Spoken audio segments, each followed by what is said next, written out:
class is called Movie Mania Rock and Roll. So the theme is rock and roll in the movies. And actually, when I picked the class up, I added the component of the theme, which runs throughout rock and roll, the representation of rebelliousness. We sort of do a kind of a historical sweep, looking at different moments in rock and roll, and especially with issues of race and class and gender and these things, which actually rock and roll is so perfect for, because it's there and all throughout rock and roll, these issues come up, right? It was like the beginning of this sort of style of jump cuts, which is, to us, it's like second nature now. We don't even think about that hardly. The theme of this semester is all about rock and roll and rebellion and how it affects people and like America in general.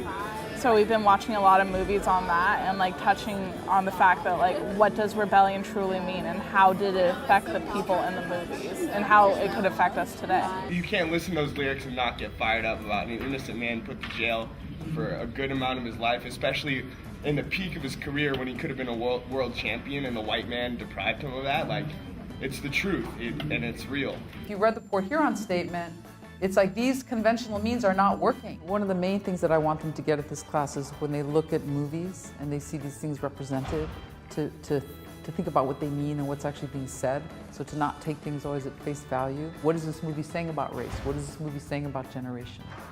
Besides just watching movies, we do get into depth, the meaning behind why they did things certain ways, so it's pretty interesting. I like it. I'm aware of rock and roll, and like I'm aware that there was like revolutions and there was protests and all that. It's more about like focusing on it and like the thoughts about like what rock and roll makes us feel and other people feels. I guess just something. It's not really something you can really learn because it's different for each person. I learn stuff all the time, every day.